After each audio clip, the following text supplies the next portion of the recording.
Hi, Missy. Today I'm gonna tell you about the time I almost got kidnapped. If you see me sweating throughout the story, just know it was a very traumatic time. Okay, so let's get into it. These are the nails I got right now. I'm thinking of doing some holiday nails. So this takes place, I want to say, in either 7th grade or 8th grade. It's a blurry time because that's what trauma does to you. This is when my love life started. My pitiful, horrible love life. During this time, I was going to a Catholic private high school. That is very important, okay? Because your girl was sheltered. We had a teacher that was a nun. Our principal was a nun as well. We weren't allowed to sit next to boys. It was that kind of school. I never did anything bad because my mom was super strict. She was a single mom and she was also a nun from the ages of 16 to 26. Let that sink in. Let that marinate with you. And you can kind of imagine what kind of mom she was. And she didn't leave the convent because she wasn't a non-believer anymore. No. She left because she missed her mom. Obviously didn't have a phone. I didn't have a laptop. I was very socially awkward. I didn't know any of that. But remember, this was during the 7th and 8th grade. And I knew that I was going to apply to a private Catholic high school because that was just kind of what was expected of me. And because I was an overachiever, like I was on student council, I was doing sports, I was getting good grades, like I was very involved. Because in my head, I'm like, I'm going to take my family out of poverty because we were very poor and I just didn't want us living that way for the rest of our lives. Yeah, at that age, I know it sounds weird, like you would think about that at that age. When you live in the ghetto, girl, and then you go to a school where it's not in the ghetto, you see these differences. So at that age, I was already like, I'm going to get my mom and myself and my brother out of this city. Like, I'm going to do great things for my family. So, you know, I was super dedicated in my school, super dedicated in all of that. And I knew that if I wanted to do better in school, I was going to have to use the internet. I was going to have a laptop because I remember one time they asked us to write an essay in school and I didn't even know what an essay was. And so that was the time my mom was like, you know what, let's get you a laptop so you can further your education. And so she did. And it was one of these like dinosaur laptops. But it had the internet and it had Facebook on it. So you know where this is going. I only knew the boys at my school. We were a small school, girl. I think our school, like kids wise, was probably 220 people. Okay, it was from kinder through 8th. I had grown up with all the boys in my school, which were not a lot. It was more girls than boys. And everybody knew each other and other people from other schools because they were in a program. And I wasn't part of that program. But once I got onto Facebook, girl, my whole life changed. At that age, you get a lot of men's attention. You know what I mean? But in my head, I wasn't stupid. You know, my mom was like, don't talk to older men. You know, I know, girl. I know. But a boy my age messaged me, girl, I fell in love, obviously, you know, and I couldn't see him outside of school because all I could do was go to school, go home, go to church. That was it. That was all I could do because I wasn't allowed to do anything else. I wasn't allowed to hang out with friends. I wasn't allowed to go over houses. But this boy was giving me so much attention. I was like, I like it. I was so deprived of male attention. So we came up with a plan, okay? The plan was that I was... I didn't want to tell you about this. This is fucking stupid. The plan was that I was going to sneak out of my house, okay? Because that was the only way I was going to be able to see this boy. Because, you know, my mom had me in check, okay? Even though I was a good girl, she had me in check. I was never allowed to go walking around in my city at all. Like, I couldn't go to the park. I couldn't do anything. If I wanted to go somewhere, my mom was with me 24/7. But our idea was to meet at a school in our city that was kind of like, girl, I want to say 40 minutes away walking from my house. But I was like, yeah, of course, because I'm in love. You know, I'm going to do anything for my mans. So I was like, yeah, we'll meet there. And he's like, okay. We had to set up a time and everything because I didn't have a phone. So I wasn't going to be able to update it or anything like that. Like, once I left my house, that was it. It was just going to the school and meeting him for the first time. But I knew he existed, okay? I knew he was a real boy and not a grown-ass man because the people from my school knew him, okay? So I'm not that dumb, girl, okay? Not that dumb. I'm still a little stupid, but, you know, we'll get into that. And we set the time during the day. You're probably like, what the hell? How are you going to sneak out during the day? Well, let me tell you, Bessie. So the thing is, I couldn't sneak out at night because that's usually what you do, you know, as kids, because that's when your parents are sleeping. But I couldn't do that because I didn't have my own room. for most of my life, I had to share a room with my mom because obviously we didn't have a lot of money. So I never had really any privacy, anything like that. So in my head, I'm like, there's no way I could sneak out at night. I have to sneak out right after dinner when she's washing the dishes and she's being occupied. And you're probably thinking, girl, what? Like, how is that enough time to go meet your mans, which is like 35 minutes away from your home, make out during that time, and then walk back to your house? Like, how the hell are you gonna do that while your mom is washing and cleaning the dishes? Only thing I thought about was escaping. So in my head, I'm like, as long as I can escape without her noticing, it doesn't matter if I get in trouble once I come back. Like, I'll come back anytime. Like, I just want to see my man. So right after dinner, my mom starts cleaning the dishes. I'm like, Mom, I'm gonna like work on my homework. I need to like concentrate. I'm gonna close the door to our room. And you already know, girl. She looked at me like, okay. But in my head, I'm like, I'm so freaking sneaky. Like, oh my God, I'm so smart. Like, I'm gonna get away with this, right? So the moment she started washing the dishes and getting busy and all that, I instantly make a run for it. I close the door of my room and I'm like, oh my God, like this is happening. Like, oh my God, right? And then I noticed I didn't have shoes because we don't wear shoes in our apartment. And I'm like, fuck. The only way I can go get my shoes is if I pass the kitchen to go to the front door and get my shoes. And obviously she's gonna be like, what the hell are you doing, right? So in my head, I'm like, no shoes, no problem. I'm gonna meet the love of my life. I'm just gonna put on black socks. No one can tell the difference. So I open my window, I take off the spring or whatever it's called, the thing that prevents the flies from coming in. I chuck it to the side, bestie. And oh my God, I don't know how someone didn't see me doing this. I'm sure someone did, but like they didn't care or something. And on the floor, I didn't realize it was tan bark. If you don't know what tan bark is, it's like mulch, right? It's like those wooden pieces. They hurt, okay? When you step on them barefoot, it hurts. But in my mind, I'm like, I'm gonna get kissed tonight. I'm gonna have such a good time with my boyfriend. Like, this is gonna be amazing. I jump, girl. Fully jump from like this high to the fucking tan bark. Shit hurt. But in my head, I'm like, no pain, no gain. I don't even close the window behind me because my adrenaline's already running, okay? Because, girl, I've never done anything bad in my life, ever, okay? I was a goody two-shoes. I went by the rules. And so I start booking it. I'm running because I'm thinking my mom's probably going to notice in a couple minutes. Like, I need to get out of here before she can see me and stop me from seeing my mans. The floor hurts. It's starting to burn because, you know, your girl's a track star. She's a runner. She's a track star. So I go on my way to this school. The whole time I'm walking there, bestie, I'm getting catcalled. I'm kind of scared. Like, I'm not used to being by myself at all. I'm used to always being with my mom and my brother because obviously I was on a short leash, okay? So I start getting scared. I'm like, oh my God, like, was this the right thing to do? But in my head, like, I'm just like, yeah, I'm going to see my man. Like, yeah, it's going to be fine. But did I forget to mention, girl? During the time I lived in the city, this city was one of the most dangerous cities in the United States, okay? Because the murder per capita in this city was crazy. Because it was such a small city and because there were so many murders, you would hear gunshots all the time. You would hear about kids being shot because they thought like they were a gang member when, like, you know, the kid had nothing to do with it. You would hear stories all the time, people getting shot through their homes. Like, it was that kind of city. Later on as an adult, I realized how crazy the city was to live in and the fact that I did this shit, you know, not smart, okay? But I wanted to see my mans and nobody was gonna stop me. So I'm like a block away from the school, bestie. Like, my heart is pounding. I'm like, oh my God, I'm gonna seek him. Like, I hope he finds me like super attractive and all this shit, right? And then I see these grown ass men in a lowrider and I'm thinking, fuck, I'm gonna get catcalled, like, again, obviously. But I felt so uncomfortable because you could tell, like, these were cholos, you know what I mean? They were gang affiliated. And I'm a little girl and they're grown-ass men, but obviously, you know how this world is. They're like, hey, mommy, like, que bonita estás, and you need a ride, like, shit like that, you know? And I, like, would ignore them because I'm scared out of my mind, and I would just keep walking, but they kept following me all the way to the school. That's where I stopped. I'm telling you, girl, these men were stopping traffic, okay? Like, they could care less who was behind them, and obviously the person behind them is not gonna honk at them because, you know, like, these are scary men. And so I'm like ignoring them, and they keep following me with their car like hella slow because I'm like walking, and they're like, hey, like, we'll give you a ride, like, it's good, girl, like, I got you, you know, shit like that. Until finally I was like, no, I'm okay, thanks. Like, you sure? And I'm like, yeah, I'm okay, thank you.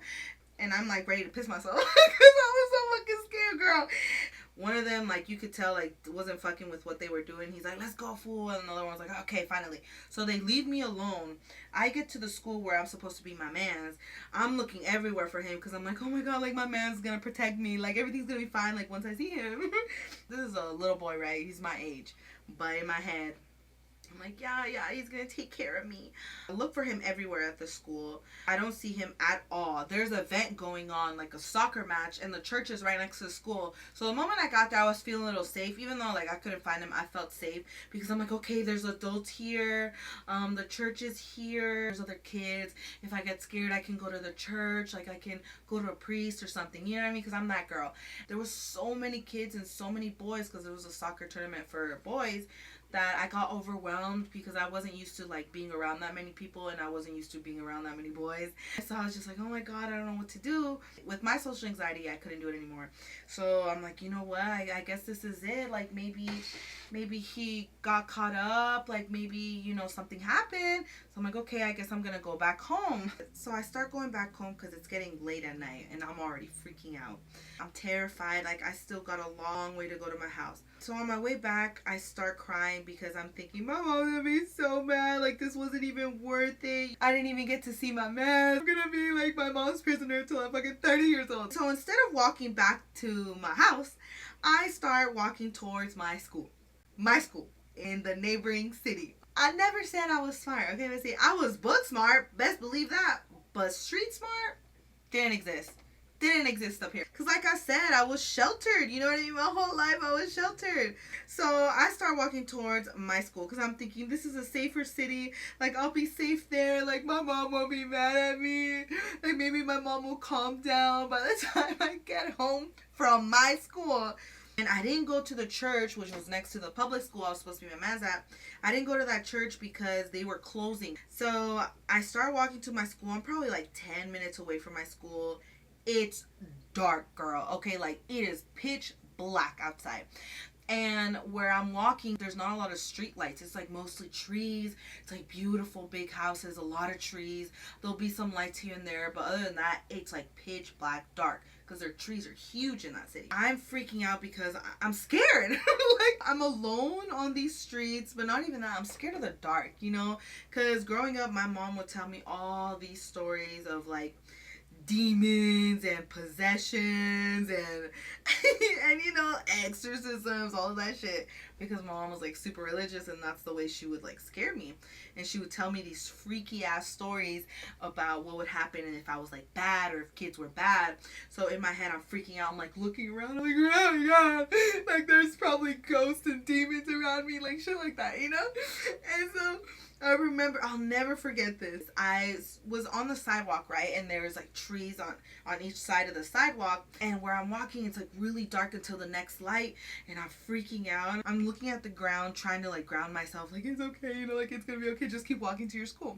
What was I gonna do once I got to my school? No idea. I hadn't gotten to that point yet. In my head, I was just like, I just gotta reach school. I'm like, okay, it's gonna be okay. I look up. I shit you not, girl. There's the biggest spider I have ever seen in my life. Probably the size of like my palm right here, right in the middle of the sidewalk. I'm not even kidding.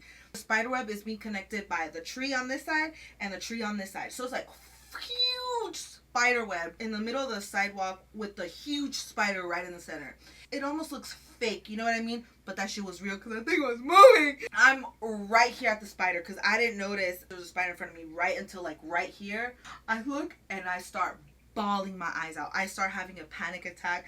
I start praying to Jesus. I'm like, oh my God, God, I swear I'll never do anything bad ever again. I'm like, please, God, please, I'm so sorry. I'll be so good. Like, I'll never do anything bad. Like, I'll be a nun. Like, you know, shit like that. Because I was terrified. Because in my head, the spider was a devil, obviously. Fully bawling, okay, girl, with my socks on because I still don't have any shoes. I'm cold, I'm freezing. And at this point, I'm like, okay, God, like, I'll go back home.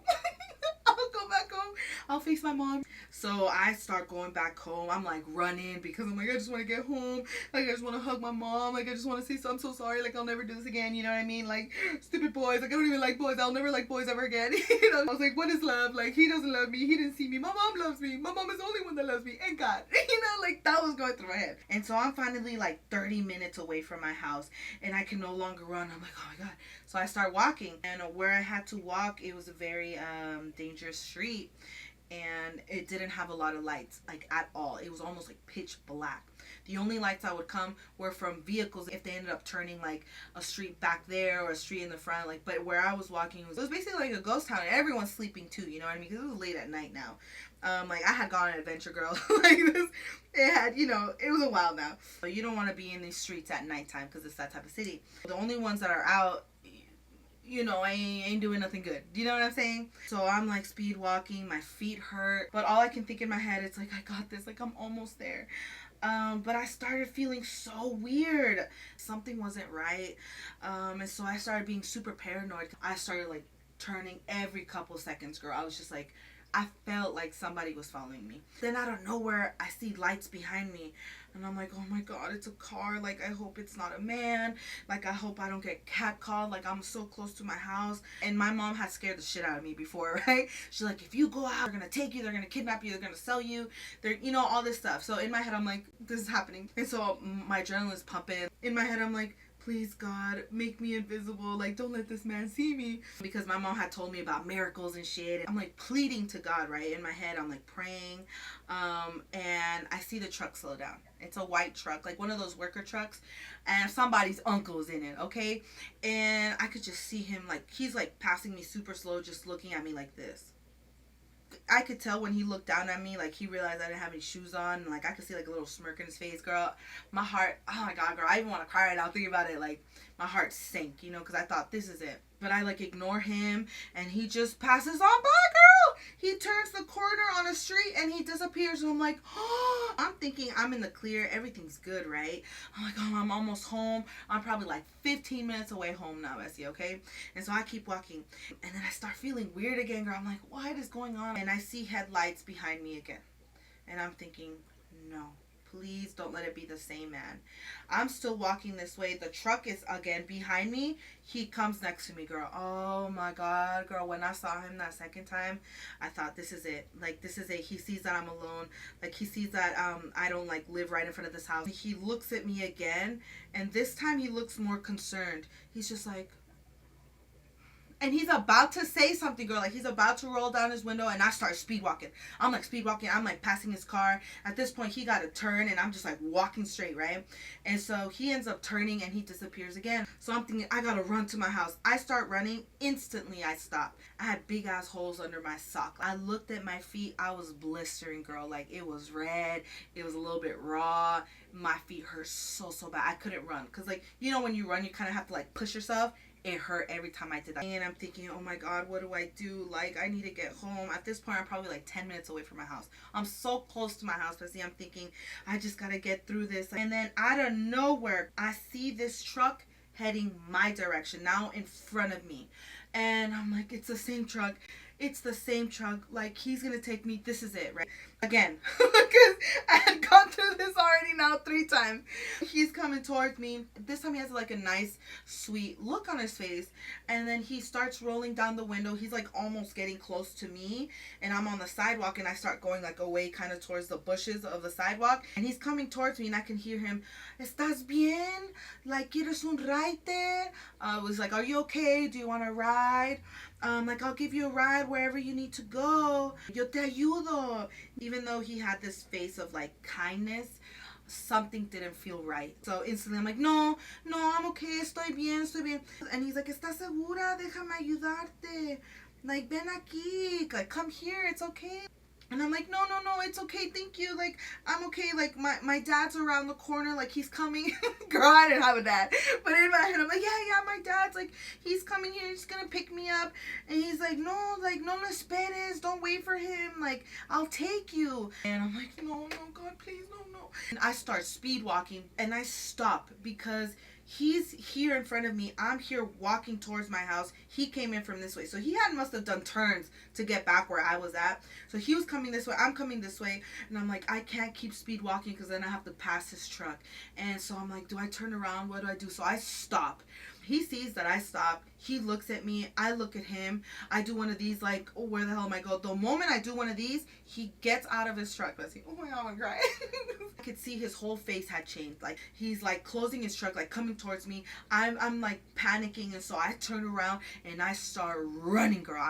I'm booking it, okay? I don't even feel the bottoms of my feet anymore. I feel like I'm fucking floating, girl, at this point. I'm just fucking booking it. And all I could hear was, like, behind me, this man was like speed walking towards me, and I'm like fucking speed. I'm like, oh my God. And so then I stop hearing him, and I look back, and he's running back towards his car. He's like scrambling, trying to get in the car, and he turns on his car, and like his face had already changed. Like, I was the prey, he was the predator. Like, that's the type of look he had on his face. And in my head, I'm like, I can't keep running because this man is gonna follow me with his truck. Like, I can't outrun him. Do you know what I mean?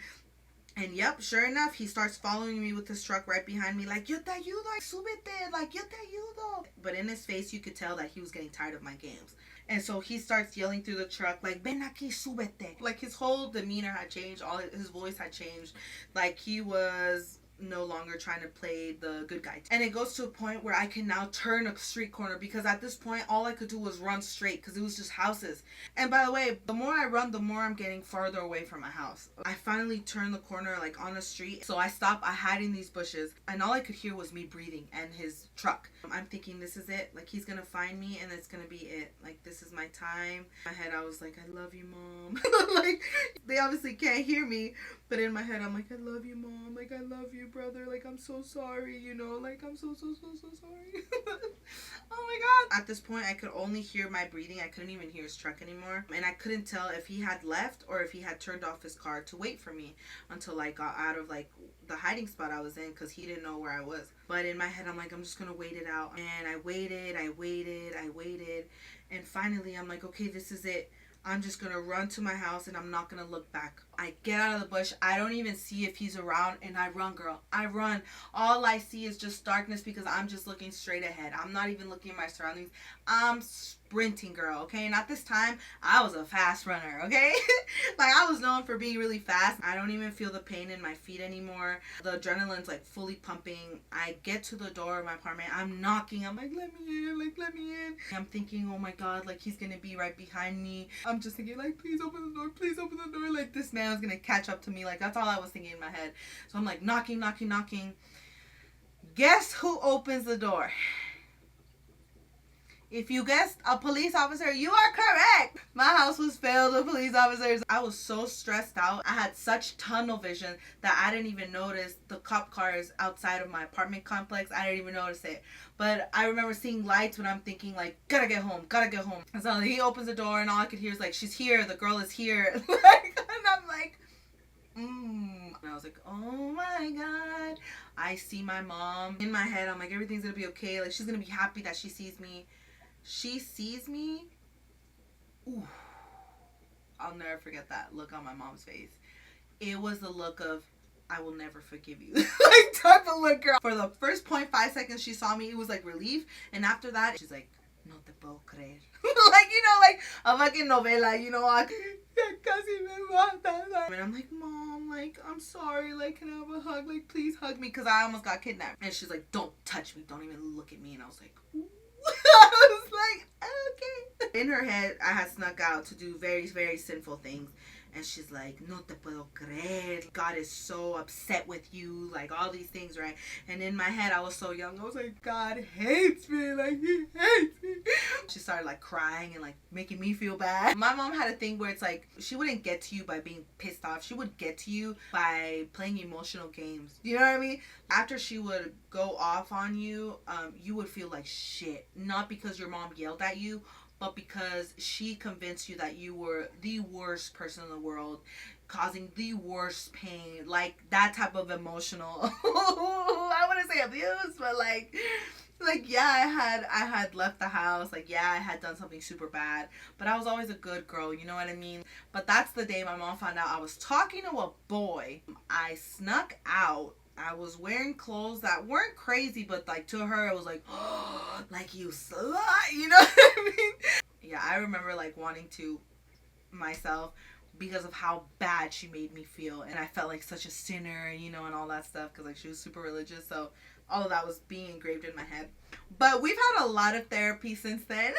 And so we ended up talking like a year ago about just like the situation and how like toxic she was and how toxic I was too, but mostly her, you know? And she's like, yeah, like I remember that. And she never knew about how I almost got kidnapped. I never told her this because of how bad she made me feel that day and for the rest of my life until I was like older. I ended up telling her about a year ago like what happened, and all you could see was just like her face completely, like she shut down, like she started crying, and she's like, how could you not tell me, like all these things. Oh girl, I'm trying to cry. No, we can't be upset. So yeah, that was a story time of how I almost got kidnapped when I was in 7th or 8th grade, one of those years. I think it was 8th grade, because yes, I did end up meeting him. Okay, I did end up meeting my mans like later on, I think like the next year. He was a real person. We did end up making out at the park in front of my house, because at this point I had convinced my mom that I was going to be a track star. Mom, I gotta go running. Like, I gotta run in this park. She's like, okay, you can only run for like 10 minutes and you have to come back here and I'm going to be watching you from the balcony, because there was like a little park. I would go behind where she couldn't see me through the balcony, and that's where he would meet me, and like we would make out. He even brought a puppy. I'll never forget this. He brought a puppy one time, like small little puppy, okay? And he ended up setting him down on the ground because we're like making out and shit. And I didn't see the puppy, and I stepped on the puppy's foot. All you could hear was like, yeah! Like you could hear the puppy fucking crying, and he's like, oh my god. And I'm like, oh my god, I killed the puppy. Like me going back home crying, and she's like, what happened? I'm like, oh, I just like sprained my ankle running. And I was gonna tell her I almost killed my boyfriend's puppy. Like he's probably pissed off, you know. So yeah, happy holidays to you, bestie. And if you are underage, please don't do stupid shit that can scar you for the rest of your life. Always think, what would Araceli do? And then don't do it. Do the opposite, okay? Learn from my mistakes. But on a lighter note, this is the finished product. How cute! Okay, I hope you like it. Bye, I love you.